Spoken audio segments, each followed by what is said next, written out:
సిరిసిల్ల జిల్లా ఎస్సీ సంక్షేమ శాఖ ఆధ్వర్యంలో జిల్లా కేంద్రంలోని అంబేద్కర్ విగ్రహానికి ప్రభుత్వ విప్ ఆది శ్రీనివాస్, జిల్లా కలెక్టర్ గరిమా అగ్రవాల్, ఎస్పీ మహేష్ బిగేతే తదితరులు పూలమాలలు వేసి ఘనంగా నివాళులర్పించారు. ఆది శ్రీనివాస్ మాట్లాడుతూ అంబేద్కర్ ఆశయ సాధన ప్రతి ఒక్కరూ పాటుపడాలని, ప్రజా ప్రభుత్వం అన్ని వర్గాల సంక్షేమమే ధ్యేయంగా మహనీయుల ఆలోచన విధానాన్ని పుణికిపుచ్చుకొని ముందుకు పోతుందని అన్నారు. భారతదేశానికి స్వాతంత్ర్యం వచ్చాక అంబేద్కర్ ఆలోచనలతో గొప్ప రాజ్యాంగాన్ని అందించారని, వివిధ కులాలు, మతాలు, ప్రాంతాల సమూహాల ఆలోచనకు అనుగుణంగా రాజ్యాంగాన్ని రాశారని ఆది శ్రీనివాస్ కొనియాడారు.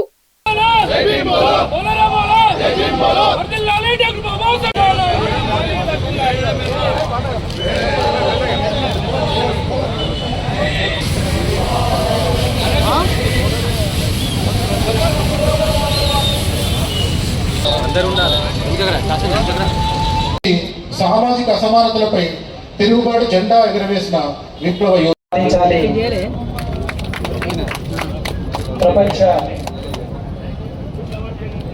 ప్రపంచంలో భారతదేశాన్ని అగ్రభాగాన నిలబెట్టాలి అనే ఒక సంకల్పంతో భారత రాజ్యాంగ నిర్మాణాన్ని చేపట్టి నవభారత రాజ్యాంగ నిర్మాతగా భారతరత్నగా వెలుగొందిన బాబాసాహెబ్ బిఆర్ అంబేద్కర్ గారి 135వ జయంతి ఉత్సవాలు రాజన్న సిరిసిల్ల జిల్లా వేదికగా నిర్వహణ జరుగుతోంది.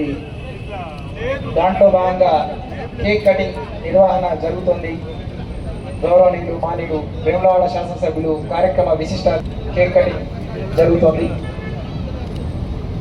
ఆ తదుపరి వేదికపైకి ఆహ్వానం ఉంటుంది. అతిథుల ఆహ్వానం తదుపరి రోడ్ సేఫ్టీ ఓత్ కార్యక్రమంలో పాల్గొనవలసిందిగా కోరుతున్నాం.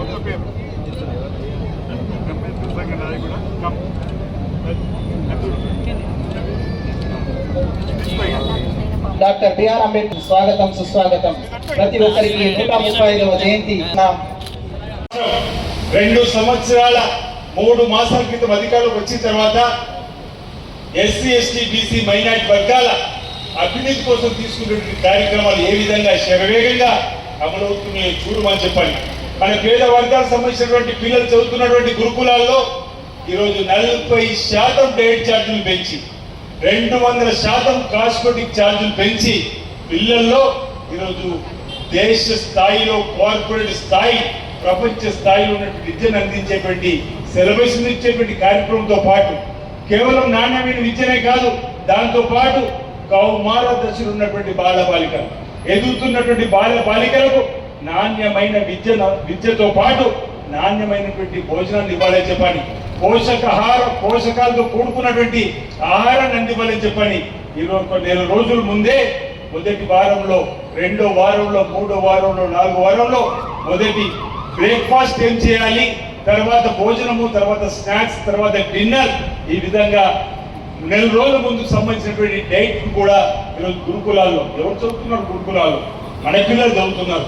ఎస్సీ ఎస్టీ బీసీ మైనారిటీ వర్గాలు, పేద వర్గాలు గురుకుల్లో చదువుతుంటే ఆ గురుకుల్లో ఉన్నటువంటి చదువులందరికీ కూడా చదువుకున్నటువంటి పిల్లలందరికీ కూడా చక్కటి భోజనము, చక్కటి విద్యను అందివల్ల ఒక లక్ష్యంతో ఈరోజు చేస్తున్న ప్రయత్నం మనందరూ దీనందరికీ కూడా కారణం ఈరోజు మధ్య తరగతి భావాజాలం ఉన్నవాడి చేతిలో పదవి ఉంటే మధ్య తరగతి ప్రజల కష్ట సుఖాలు తెలిసినట్టుగా ఈరోజు రేవంత్ రెడ్డి గారి సర్కార్ ఈరోజు ఇందిరమ్మ రాజ్యం వస్తే పేదలందరికీ మెయిల్ కార్యక్రమం చేస్తామనేటువంటి ఆలోచనతో తీసుకున్నటువంటి నిర్ణయంలో భాగంగా ఈరోజు విద్యాశాఖను గౌరవ ముఖ్యమంత్రిగా తన దగ్గర పెట్టుకొని ఎనలేని మార్పులు చేస్తుంటే అందరూ చూస్తున్నారు.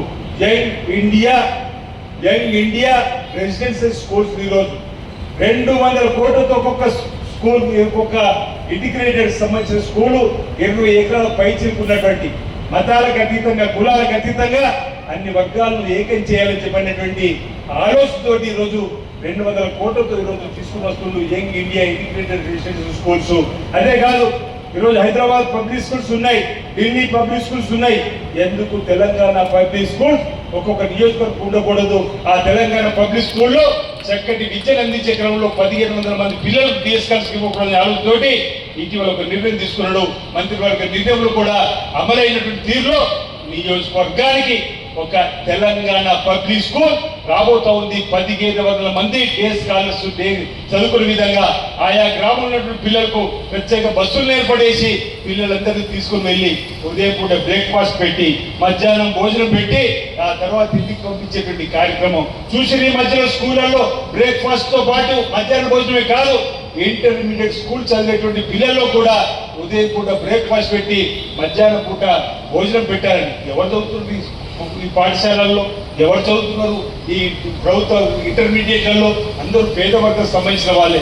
ఈరోజు ఉదయం బ్రేక్ఫాస్ట్ మధ్యాహ్నం భోజనం పెట్టడం వల్ల డ్రాప్అవుట్స్ కాకుండా ఉండాలి, పేద పిల్లలు ఉన్నతమైన చదువుకోవడం చెప్పినటువంటి ఒక సంకల్పం, ఒక లక్ష్యం ఈరోజు తీసుకొని పోతున్నటువంటిది మీరందరూ గమనించిన ప్రభుత్వం వచ్చిన 2 రోజుల్లోనే, ఈ ప్రభుత్వం వచ్చిన 2 గంటల్లోనే ప్రజాభవన్ ఇనుప కంచెలను తొలగించి 2 రోజులు మహాత్మా జ్యోతిరావు పూలే పేరులో ప్రజాభవన్ ఏర్పాటు చేసుకొని ఈరోజు సామాన్యుడు సైతం ప్రజాభవన్ వెళ్లే విధంగా సమస్యలు పరిష్కారం చేసుకునే విధంగా చేసే ప్రయత్నం జరుగుతుంది కదా. మొదటి 3 మాసాలు 3 కిలోమీటర్లు, మొదటి 3 మాసాలు 3 కిలోమీటర్ క్యూ లైన్ లో ప్రజలు వచ్చి మా సమస్యలు చెప్పుకున్నారు. అలాంటి పరిస్థితి అంతకంటే ముందు 15 రోజులు లేనటువంటిది. అవునా కాదు ఆలోచన చేయండి. ప్రతినిత్యం ప్రజాభవన్లో వందలాది మంది రాష్ట్ర వ్యాప్తంగా వచ్చేటువంటి పేదలకు సంబంధించినటువంటి పిటిషన్లు తీసుకొని వాటిని పరిష్కరించేటువంటి ప్రయత్నం ఈ పేదల ప్రభుత్వం, ఈ ప్రజా పాలన ప్రభుత్వం చేస్తున్నటువంటి సందర్భాన్ని మీ అందరికీ కూడా చెప్పేటువంటి కార్యక్రమాలు చేస్తూ ఈరోజు వెల్లివాడల నుంచి వెలిగినటువంటి దళిత ముత్యం మన బిఆర్ అంబేద్కర్ గారు. మన పాట కూడా ఉంది, వెల్లివాడల నుంచి వెలిగిన మన దళిత ముత్యం డాక్టర్ బిఆర్ అంబేద్కర్ గారు.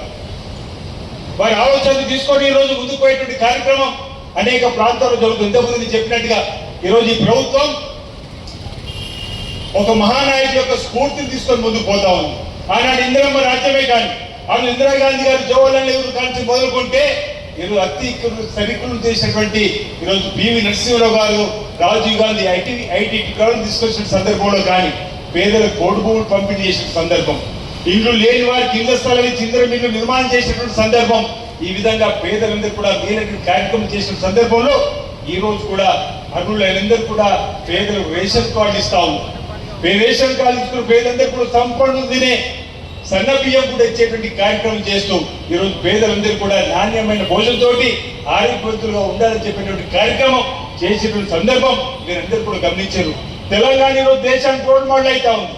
ఈరోజు పేద ప్రజలకు ఉపయోగించేటువంటి అనేక స్కీములు ప్రారంభం చేస్తూ ఈ సన్న బియ్య పథకం దేశంలో 29 రాష్ట్రాలు ఉంటే కేవలం తెలంగాణలో సన్న బియ్యం పేదలకు అందించేటువంటి కార్యక్రమం చేస్తా ఉన్నాం. పేదవాడి ఇల్లు కట్టుకుందాం ముందుకు వస్తే 5 లక్షల రూపాయలు ఇస్తున్నాం.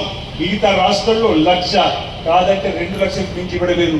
కేవలం మన తెలంగాణలోనే 5 లక్షల రూపాయలు ఈరోజు పేదవాడు సొంతిల్లు కట్టుకుని క్రమం ఇస్తుంటే నా సొంతింటి కళ నెరవేరిందని ఆనంద బాష్పాలు దాడుతున్నటువంటి పేదవాడి సొంతింటి కళకు సంబంధించినటువంటి అనేక కథనాలు కూడా మనం చూస్తున్న సందర్భం చూస్తున్నాం. 200 యూనిట్లు కాల్చుకుంటే ఉచితంగా కరెంట్ ఇచ్చేటువంటి కార్యక్రమం ఎస్సీ ఎస్టీ బీసీ మైనార్టీ వర్గాలు, 4 పంకాలు, ఒక టీవీ, ఒక ఫ్రిడ్జ్ ఉన్నటువంటి వాళ్ళకు ఈరోజు కరెంట్ బిల్లు లేనటువంటి సందర్భం. అవునా కాదు మనం ఆలోచన చేసుకునే అవసరం ఉంది. ఆధార్ కార్డు ఉంటే ఆర్టీసీ బస్సులో పేదవాళ్ళు ప్రయాణం చేస్తున్నారు. షాపింగ్ మాల్ పనిచేసే వాళ్ళు కానీ, హాస్పిటల్లో పనిచేసే వాళ్ళు, కూరగాయలు అమ్ముకునే వాళ్ళు కానీ, దినసరి కూలిగా ఇతర ప్రాంతాలకు వెళ్ళేవారు కానీ ఈరోజు ఆడతల్లు ఆర్టీసీ బస్సులు ఉచిత ప్రయాణం చేసేటువంటి కార్యక్రమం. ఈ విధంగా పేద వర్గాలకు సంబంధించినటువంటి ప్రభుత్వం ద్వారా వచ్చేటువంటి కార్యక్రమాలు డాక్టర్ బిఆర్ అంబేద్కర్ గారి స్ఫూర్తితో అనేక మంది చెప్పే ప్రయత్నం చేయకుండా ఆ రోజు మన భారతదేశానికి స్వాతంత్రం వచ్చిన తర్వాత ప్రపంచంలో ఉన్నటువంటి అన్ని దేశాలు, ఆయా రాష్ట్రాలు ఉన్నటువంటి చట్టాలను సమగ్రంగా చదివినటువంటి వాడిగా డాక్టర్ బిఆర్ అంబేద్కర్ గారు. ఇంతకుముందు అన్న వెల్లివాడి నుంచి వెళ్ళిన